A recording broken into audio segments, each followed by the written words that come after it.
Episode 8, World Cup Digest. Your boy Dominic Rich Football Furrow back with the consistency, and we're going to kick it off with this game, man. Japan, Costa Rica.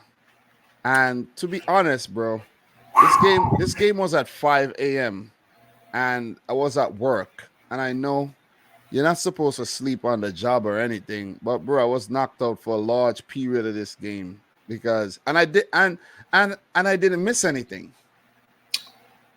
No. I didn't and I woke up from my slumber in time to catch a large part of the second half and saw everything when it went down.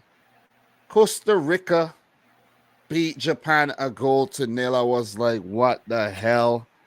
What am I witnessing here? Yeah. And it's not that Costa Rica are not capable. Obviously, they are. But these dudes ventured into Japan's box twice, and had zero shots against Spain, which is ridiculous when you think about it. They have been the least attacking team at the tournament so far, but still have 3 points. And they're still alive heading into the last match day. This was something that you and I mentioned last night about how it was possible, but we never really entertained the idea of Japan slipping on this banana peel here. But boy, oh boy. Boy. Costly. And, you said banana peel. I'm pretty sure there's a large banana industry in Costa Rica. Look, I'm telling you, man. Listen, man. Japan, they shot the bed a big time here. They shot themselves in the foot as well. Talking about underestimating a team, that's what Japan did. Big time. I'm telling you, I've never seen such underestimation at the World Cup like what Japan did. Like, you telling me it's right in front of you. The 3 points. Costa Rica there for the taking, psychologically damaged. You put out the best team possible. These guys just coming into the World Cup. They're supposed to be at least somewhat fresh, right? Not like if Japan are on their 5th game. Play your best team and then you rotate. Not play the rotation and then bring on your best guys after when you think you need something, and then you're overly committing players forward and then get caught on a rare counterattack and gets punished. They defended that very, very poorly. And Kesha Fuller is like, I don't think he's scored an easier goal in his career. I don't think we'll ever see an easier goal because he barely hit that. It was like a baby shot, and Gonda mistimed his dive and parried it up in the goal. I couldn't believe it. I really couldn't. This is ridiculous. Yeah. I think this is on Hajime Moriyasu more than anybody else. Japan made 5 rotations for this game. Exactly. And if you're going to switch things up to preserve energy for the Spain game, okay. But like you said, I think they completely went into this maybe even somewhat complacently, underestimated Costa Rica because they saw what happened against Spain. And, I mean, they had up to, 70-80% possession. And I think the big mistake Moriyasu made, was not having Mitoma on the pitch until like the 60th minute mark. But the thing is, Mitoma didn't even start the last game. Why not start him? Why not put out your best team? Minamino. This was a game where let's take a quick look at the lineup, right? I don't want to be here super long, but this was the opportunity to play guys like Minamino and play Mitoma. Yeah, Ritsudo and I understand, but Ueda have done nothing. Why are you playing this summer guy? Why are you playing Yamane? Yep. You see what I'm saying? Play sure. Your best team. Play your most incisive team. Where's Jonya Ito? Ito should have been there. You see what I mean? Use even Asano didn't start. Anyone should have started was Asano up top instead of Ueda. You see what I mean? Ridiculous. Even Kubo had a rough game the last game. Play him. You experimenting. Say he listen.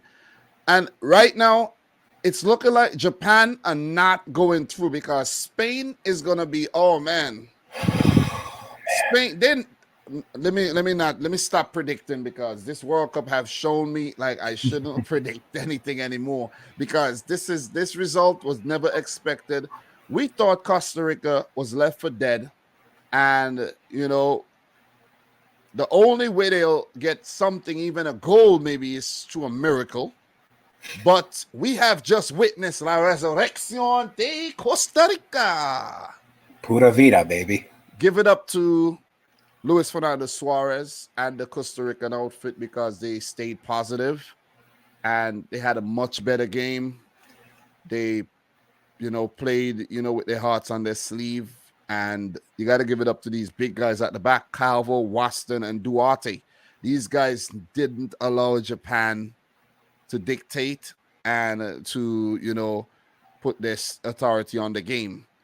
Very experienced team. We know Costa Rica could be negative in terms of their approach, but Navas hardly tested on the day. Take a look at the stats here. 13 shots, 3 on target, and those came very late. Yes, they did. Very late, so big result. Yeah. And even though the lineup formation shows a 3-4-2-1, I noticed that for large stretches of this match, Costa Rica had reverted back to a 5-4-1 at times, but they didn't play anti-football. They were a little bit more positive. A little more proactive than they were in the Spain game. Of course, that's largely due to the opposition. And plus they got shots at goal this time around. Yeah, sure. Insane stat. Optagene on Twitter was saying Costa Rica registered 2 touches in the I told you. I saved it. 2 touches. But most importantly, Costa Rica of all teams become the first CONCACAF team to win a match at the 2022 World Cup. Costa Rica. And we're gonna leave it right there. It was a ball fest. They put me to sleep. Melatonin in my ass. But look, man, 3 points is 3 points. Simple. Bro, with that said, we stay in the Group E.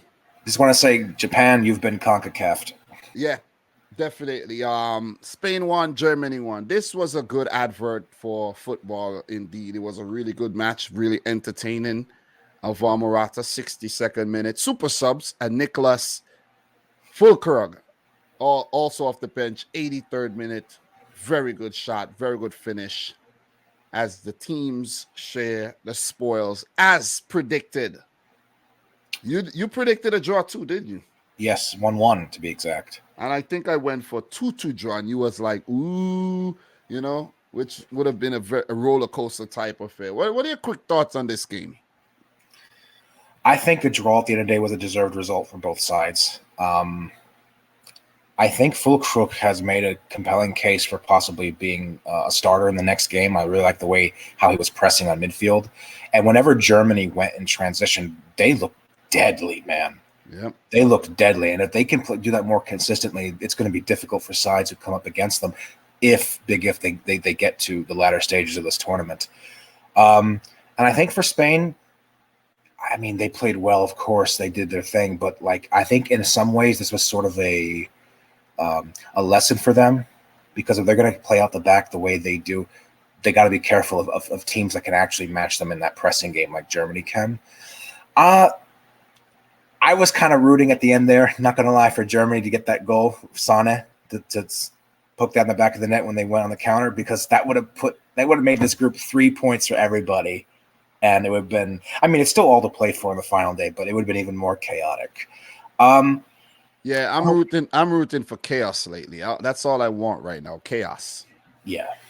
And we got a lot of chaos because every team is still alive in this group with this result. Even if Germany lost the game, they would have still been alive. Germany really should send a nice basket of their token of appreciation to the Costa Rica FA Yes. because Costa Rica actually kept Germany in this World Cup. Because if Japan had gone on to pick up 6 points in the first two games, Germany would have been knocked out because Spain's goal difference would have been very hard to catch. And Germany, with their goal difference, I think a -1 right now, would I think, oh yeah, -1 would not have caught up to Spain. So I think every German out there, every German football lover should reach out to a Costa Rican family in need and help them as a token of their appreciation. Yeah, I mean, they were given a handy lifeline, and on paper, at least, you still have to favor. I mean, Germany was the big winner of the day on the group, and Japan was the big loser. I mean, Yep. Both the net loss to Costa Rica, Germany getting on the board in terms of points. And what did you think? What did you think of how Spain played in this match? I think they played well. They could have easily won the game, and they got that goal. And if they had defended a bit better, they could have, went on to win the game. But you got to give credit to Jamal Musiala, man. He was on fire on the day with his dribbling, just his positioning, everything. He's one hell of a player. Indeed, a player. And I like that you mentioned Fulkrug. Muller is not the man up top. Fulkrug has to start the next game. And Germany would not regret starting him because they pick up 3 points against Costa Rica. They pretty much through because I think Japan are not getting anything against Spain. Oh, you never know. They just might beat Spain. You never know. You never ever know. Who knows? Or Japan, if we take a look at the what you call it right now, the stats. If we take a look at the table, Japan has a goal difference of -0-0, right? And Germany -1. Right. If Germany, the thing is, Japan has a better head-to-head over Germany. So that's what they have working for them. Because I think it's goal difference, then head-to-head. Right. Then, of course, yellow cards, And look, man, if Germany's going to beat Costa Rica, they need to do it by more than one goal. Yeah. And Japan, if Japan, and hope Japan gets defeated, because once Japan avoid defeat, then the situation becomes a lot more trickier for Germany. I crunched some numbers before we came on here, and even if Japan draws with Spain, Germany will overtake them if they beat Costa Rica by 2 goals or more. And exactly. That is just by very 2 goals. Doable. Very doable. It's doable inside the first 15 minutes. Because, the German team has some explosiveness to them, you know what I mean? But they also could be a bit chaotic where they could allow Costa Rica opportunities, you see? And I can't write this Costa Rica team off in terms of them getting a draw in the game. It will end up being enough if Spain beat Japan. Incredible. That's the crazy thing. Can you imagine if that happens? Costa Rica advances with a -6 goal differential. Listen, this could happen. It could happen because Keylor Navas is more than capable. The guys at the back is more than capable. They will be without Calvo. He is suspended for the game. But anything could happen in this group. I like how it is. We had a good display, Spain and Germany. A lot of stars out there. Both managers, made some good substitutions, which paid off sometime throughout the game. But at the end, a 1-1 draw. And I think that's a fair assessment. And we don't need to give this game any more time. We're going to move on. But I will say Japan are in a really bad spot now because they can't really play for the draw next week. They kind of have to go for it. Exactly. They kind of have to go for it. Because, you can't depend on Germany not beating Costa Rica by more than 1 goal. And with that being said, in terms of the games coming up, let's just scroll down to the matches that's coming up. And that'll be Thursday. Both games, of course, at 2 p.m. Japan might need to pull out the big cell phone, with a big antenna, and those things that they use, or the big walkie-talkies that they used to use in the war, and try to communicate with somebody at the other stadium, be like, hey man, listen, what's going on? What do we need to do? You know what I mean? But yeah, look, set up really, really nicely, you know what I mean? And this game is at 2 p.m. I'll be watching both these matches, probably do a watch along on the channel when things are getting crazy. And let's see who comes through this group. Every team's still alive. No team clinched a place to the round of 16 yet.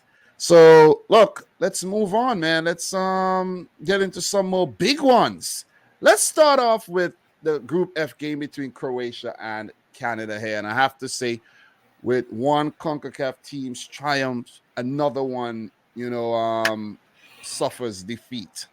And Canada are officially eliminated from the 2022 World Cup. And this comes in the wake of John Herdman saying that the Canadian team is going to F the Croatian team. And they showed signs by picking up the fastest goal at this current World Cup. And I was like, okay, here we go. Okay, we got an upset here. Well done, Canada. And then after that, it was like they were all over the place. They were all over the place. It was like so, they were so disjointed and so, unorganized after that. I don't know what it was. Maybe the goal and the elation got the better of them, or Croatia just showed their maturity and just began to boss the game. Yeah, that's pretty much. Well, shout out to Alphonso Davies in Canada. This is Canada's first ever goal in the World Cup because, as we know, they played in 1986, did not score across 3 games. So this is a bit of history for them, and it'll be a moment for them to cherish forever. I think it's the second one, Dom. I think it's just the lack of experience at this level, man. Croatia, this is a very well-seasoned tournament team. They've been here, they've done that, and that's why that's went a large way in them coming back into this match, as well as just overall quality on the day. And I feel like, for all the criticism that Kramaric gets sometimes. Yeah, he does.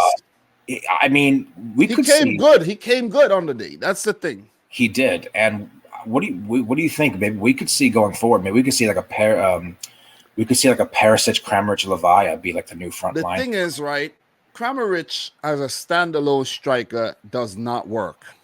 Right. He needs help. He needs to be able to create and sometimes drift into the number 9 position, but it just can't be him. That's why Zlatko Dalic actually identified that Vlasic is not a striker. So you bring in Levaya, and then Levaya gives you that. You see what I mean? For sure. Yeah. And going forward, I think it's going to be Levaya or Petkovic along with Kramaric and not Vlasic. If he revert to Vlasic, then that'll be a mistake. You know what I mean? Because Kramaric, he just goes absent when it's him alone. I realize that. And the thing about this Croatian team, right? In the 2018 World Cup, they went behind many times and came back. Yes. So that's what they have in them. They have that experience, that bounce back ability. Know how to get up when they've been knocked down, and they have that experience more so than ever with Luka Modric and Dejan Lovren and guys like Brozovic, Kovacic, Perisic. Give up Perisic, man. That no-look pass for the first Kramaric goal. Woo. Nasty. I'm telling you, nasty, man. And Levaya, when Juranovic ran forward, and Juranovic was very flat-footed for that Davies goal. That was a great goal. Tejan Buchanan into space and Alphonso Davies thumping header. That was brilliant. But when Juranovic got forward and he got lucky with the ricochet and pick out Marco Levaya, who was way out. How Boyan's getting beaten from that distance, I don't know. Had to be a really good shot. 2-0. 2-1, I mean, at halftime, good result. And then Croatia in the second half. The Kramaric goal again from the right side. First time. I think that was the first time hit. No, that was Perisic again. Yeah, that was who was that with that? Somebody had hit the ball. Yeah, that was Perisic. Yeah, I think it was. Either Perisic or Sosa. You know, we could find out. You could find out because they hit the ball over to the right, and Kramaric just touched the ball into space and disrupted Canada's whole defense. Come on, Miller. None of them was able to. He just threw them off and hit the ball in the back of the net, man. And Kamal Miller and Modric got into a little fight there towards the end of the game, you know, so they both got yellow carded. Yeah, that was Perisic, actually. So Perisic with both assists for the Kramaric goal, and Levaya set up by Juranovic. And late in the game, because Canada was committing so many men forward, 2v1. You know, Mislavosic, the subs, Mislavosic and Lovro Maya scoring his first World Cup goal as well. Looks like a guy who's going to replace Modric going forward as well with the similar look. So give it up to Zlatko Dalic and his team for, you know, that performance. Very, very solid performance on the day. And they pretty much put themselves in a very good position to move on. Yeah, I agree. And I think from Canada's, from their point of view, I do wonder if it was a mistake trying to match Croatia in terms of the midfield game, because playing a press against them, playing a press against Croatia, I think over time, which is going to gas the players and open up space. So I wonder if setting up a low block after going ahead would have been boring, but maybe it would have been more effective. Yeah. Maybe that would have been the idea. You know, they should have took some inspiration from Costa Rica, set up very defensive, and at least they might would have walked away with a draw. You see what I mean? At most, at best, and keep their chances somewhat alive going into the last match today with Belgium, you know, losing their game that we're going to talk about pretty soon. But I think what let Canada down for this World Cup is more their defense than their attack. You know, you got to blame the midfield and the defense a bit more than the attack, because I just feel they were absent defensively in this game. Kamal Miller, that mistake for that last goal, like, come on, you know what I'm saying? That ball, like, you're supposed to clear that ball. You miss hit the kick and it goes through your legs. It was just a disaster class at the end there by Canada. Yeah, no, it was, and it's a shame that they're out this early. It feels weird saying that Costa Rica picked up the first win for CONCACAF and Canada did not. Exactly. Canada, arguably, along with the U.S., have played the best football for our region this tournament. And, to be out after 2 games. For Croatia, though, that 3-goal margin, that could prove to be very important in the end. Exactly. Very, very good in terms of their goal difference. Let's touch on that. But before we do move on, that just reminded me that you and I need to do a review of all the confederations after the group stage ends. So sure. We'll do something on CONCACAF, Asia, Africa, and so on and so forth. So these are the game stats. You know, Croatia, Boston in terms of shots and shots on target. Milan Bojan had to pull off some big saves. He was busy, while Canada did not test Livakovic enough. And, you know, they would definitely regret that. We go down to the standings. Croatia on top the group with 4 points and a +3 goal difference. Morocco, 4 points as well with a goal difference of +2. Haven't conceded a goal.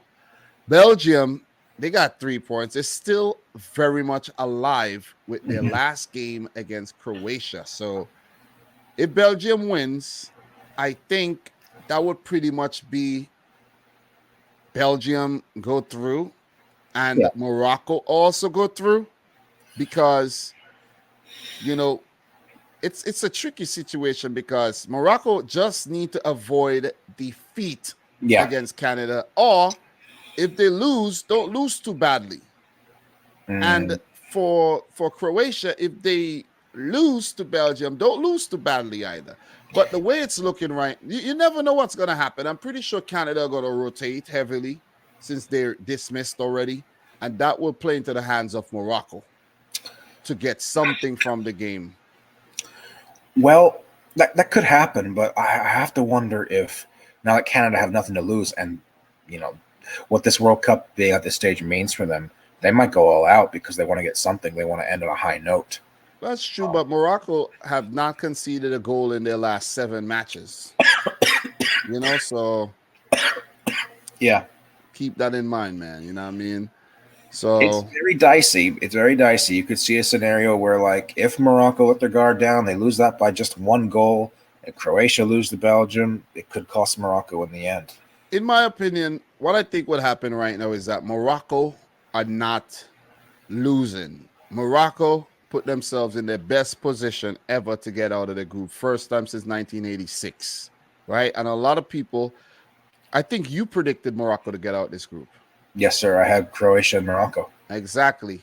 And right now, it's looking like Belgium could be on the way out. But there's also a situation where even the Croatia are unbeaten right now, they could be the one getting dismissed. I could easily see Belgium show up on the day because of the talismanic players that they possess. Sure. Lukaku coming back from fitness as well. De Bruyne not playing to his high levels. And they just show up on the day and beat Croatia, go through, and Croatia get knocked out, and it's Belgium and Morocco. That That's could the happen. situation. There's many situations, and we will talk about them some more. But look, with that being said, bro, let's talk about the big elephant in the room. Woo! Belgium 0, Morocco 2. We have another upset at the World Cup. Let's give it up to Morocco, man. They have not conceded a goal under Regragui. And Regragui, I was looking at Reddit and I saw an old interview. He said, "What do you think? I have to play like Barcelona to get a result? It doesn't matter. I do what I have to do. 3 points is 3 points, So brilliant, man. Brilliant. And it was not like if Belgium outplayed Morocco and they got some lucky goals. Morocco against both Croatia and Belgium, 2 European juggernauts of world football, failed to beat Morocco. The Atlas Lions are flying high. Failed to score on them. Exactly. This is good.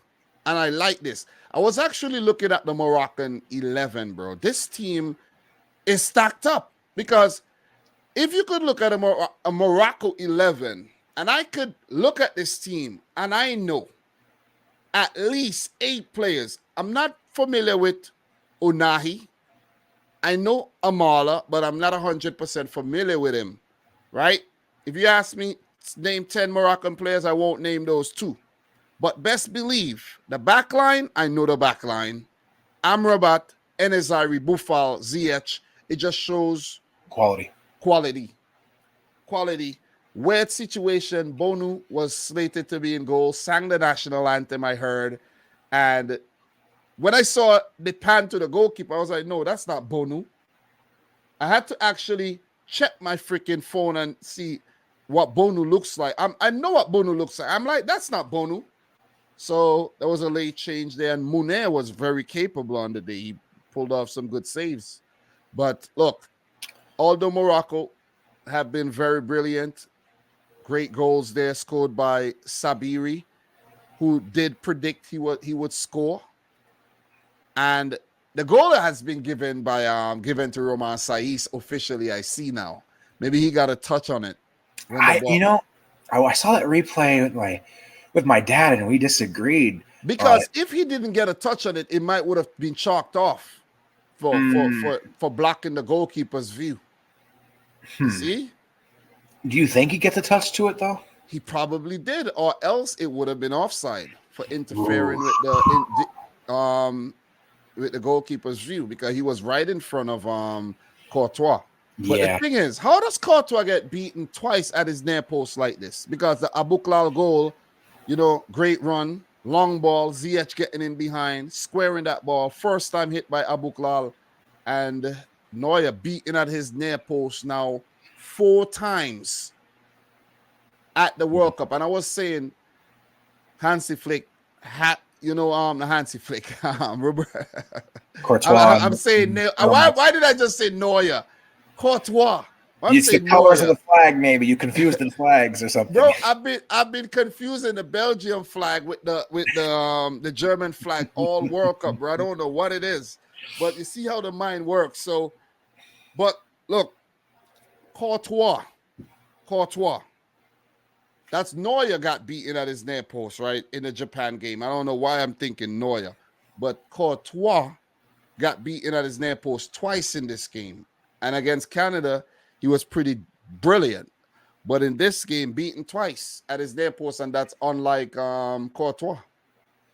Yeah. To give it up to Zachariah Buklal and that brilliant free kick taken by Sabiri. And there was up to stats going around as a first free kick goal, direct free kick goal at the World Cup, and the first one scored by Morocco, I think, ever. That's gone because it's been given to Saiss. Yeah. My thoughts on Morocco's performance. I think they need to construct a statue for Amrabat in Casablanca. His energy and his strength today was beast mode, honestly. Yeah. I thought at times Belgium just looked disjointed. They looked lifeless, almost out of ideas. There was a chance they had late on to equalize. I think it was who headed it wide. I think it was Vertonghen or Alderweireld. I don't remember, but man, I mean, Walid Regraoui. Bro. Walid Regraoui. Yep. I asked the question today. And look, congratulations to Morocco. Belgium, they had so many set-piece opportunities early in the game. Corners, free kicks, they just couldn't break down this Moroccan team. And Hazard looks done. I asked the question, is this Belgium team done? Because I don't know what we've seen nothing from them so far. But at the same time, this is a team that could show up against Croatia and still get 3 points, go through. And exactly, they could go through. They could end up, whatever, if they come in second or top. Because right now it seems like Morocco might top the group. But what do we know? We didn't predict this to happen, but it happened. And anything could happen, man. Anything could happen. But the big question I'm asking is if Belgium are done. Belgium need to answer me. Are you done? Because they're looking like they're going to go out. But then they could make a U-turn and still go through. Yeah. And I don't rule that out of them rallying and pulling through, because there's this part of me that feels like maybe Croatia is still susceptible to some of their worst impulses and being had at.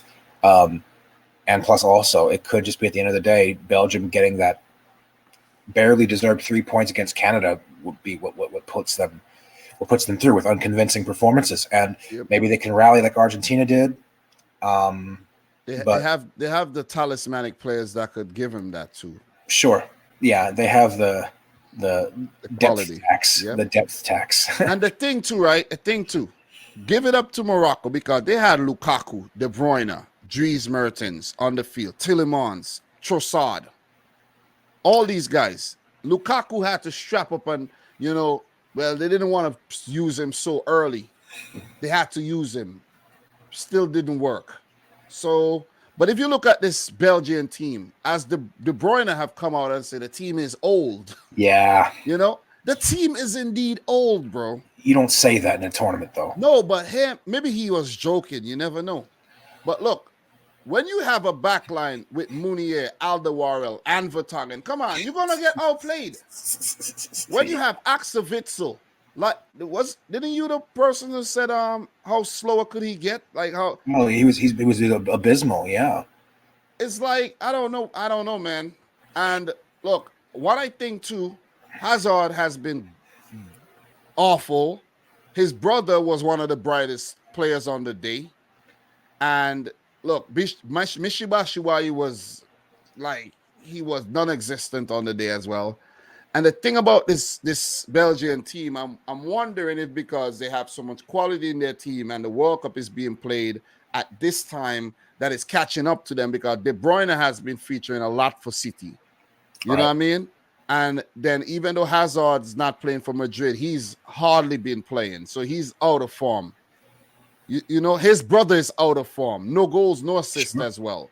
Sure. Axel Witsel, you know, Atletico Madrid's not playing well. You know, Leicester, Timothy Castagna. You look at Munier and Alderweireld Vertonghen. These guys are old. So it's like, you know, Belgium just lack the inspiration right now. Roberto Martinez probably can't get the best out of them. And it seems like they could be heading up, but they could also be going through. That's what's crazy. But look, give it They're up hard to to get a pulse Morocco. on. Huh? They're hard to get a pulse on. Exactly. Give it up to Morocco. They won only their third ever World Cup game, 86-98. And now in 2022. They played like champs, and I think they deserve a place in the round of 16. But football is very cruel. Their destiny is in their own hands, and it couldn't have set up much better for them against Canada, who they could get something against. A draw would do it for Morocco, right? Yep. A draw would do it because if Belgium draw and Croatia draw, Morocco goes through ahead of Belgium. Yeah. And if Belgium beat Croatia or vice versa, Morocco are the benefactors of that, any way you put it. Yeah. They just have to not lose and they're through. Exactly. Same with Croatia, I think. Yeah. Yeah, Croatia just can't lose. We take a quick look before we move. We take a quick look at the stats. Croatia, 5 points. They go through ahead of Belgium. And with Belgium's negative goal difference, Morocco just need to not lose and Morocco go through. You know, I don't mind seeing that. I really don't mind seeing that. And look, this is Group F. They will play a team from Group E. And look, we go to Group E really quick. And they will play one of Spain, Japan, Costa Rica, or Germany. But Morocco could face, let's say they face Spain. They had opportunities against Spain back in 2018. It's a derby as well. So close in proximity. But the thing is, Morocco would need to do something massive if they are to make a quarterfinal run. Whether they meet Spain or Germany, they are capable. Yes, they are. They are capable, but ideally, they would want Japan or Costa Rica. Yeah. And then we would see one of those teams get into the quarters. But look, good. That's a good review we just did, just to take a quick look at the games that's coming up tomorrow before we land the plane. Quick fire predictions. Cameroon, Serbia. I expect a fiery game. I think there's going to be a lot of goals in this one. I have a 4-2 win for Serbia. Yeah, I have Serbia winning this game as well. Cameroon have lost, I think, the last 8 of their World Cup matches, so they're done pretty much. You know what I mean? I didn't like what I saw in the first game. South Korea, Japan. I'm going for 2-1 Serbia, by the way. South Korea, Japan. South Korea, Ghana. Ghana. I think South Korea wins this 2-1. I'm going for Ghana win. Ooh, okay. Yeah, a high-scoring 3-2 win for Ghana. Another thriller. I like it. I like what I saw. Against Portugal. Okay, Brazil, Switzerland. You go first. 1-1 draw, bro. His history repeats itself. 1950, a draw. 2018, a draw. Brazil goes on to miss Neymar, but Bruno Guimaraes should be a worthy replacement, but still they find a little, find it hard to gel. And look, against Serbia, they found it hard to break Serbia down for a lot of the game, and it took 2 really good goals for them to win. 1-1 draw. I did not know that about 1950. They drew with Switzerland. Yeah. I know that 4 years ago they drew with them. They also beat Serbia 2-0, same scoreline 4 years ago. I think Switzerland will pose a much bigger threat offensively than Serbia, but I'm going with a 1-0 Brazil win. 1-0. Okay, let's see. 1-0. And the big one, Portugal, Uruguay. You're not going to like this. I think it's going to be 0-0 draw. I'm going for a 2-2 draw, actually. Okay. And that would set up a really nice third match. Ghana, Uruguay, winner takes all. And if Ghana does beat South Korea, a draw would be good enough for Ghana to go through ahead of Uruguay. but they have to beat South Korea. Yeah. And have to hope that South Korea chips up against Portugal as well. So, look, it's been another fun one, bro. You know what I mean? We're trying to keep it down to about 40 minutes. You know, we were trying to do 30, but we got a little carried away. But last night, I think we went on a bit too long, 50 minutes, but it's all good, man. All right. Yep. I hope you guys could digest all the information that we're hitting you with, because it is World Cup Digest with your boy Dominic Rich and Football Pharaoh. Tomorrow, we will be getting into the USA, Iran, and Wales, England, and the Senegal versus, who do they play? Ecuador, Netherlands, Qatar. Those are the games coming up, man, for us to break down. And, we will be talking about these matches in tomorrow's episode, which will be episode 9. So we are attempting to hit you with an episode every day until the final, where we come back on the final day, which will be a Sunday, for just a little 10-minute episode to let talk about the match and everything. So realistically speaking, we have about 21 episodes to go. It'll be crazy if we manage to pull it off. We're gonna do this. Yeah, but we're gonna try. You know what I'm saying? We're gonna try. Even if I have to come to New Jersey to do an in-person one, we're gonna try, man. You know what I'm saying? We're gonna do this World Cup. All right, definitely, man. So, should I do the honors? Definitely. You go ahead. All right, guys. Thank you for joining us for episode 8 of World Cup Digest. Please subscribe to Dom's channel for great content. If you haven't already, you can also find me over at my channel. That'll be in the link in the description box below. You can also find me on Twitter. I tweet pretty often. Some juicy stats and information here and there. Find me, Football Pharaoh. That's Football Pharaoh at Soccer Pharaoh. That's at @soccer_Pharaoh on Twitter. And hopefully we'll see you soon, that being tomorrow night. God willing, until then, as always, have a good one. Much love and peace out. Peace.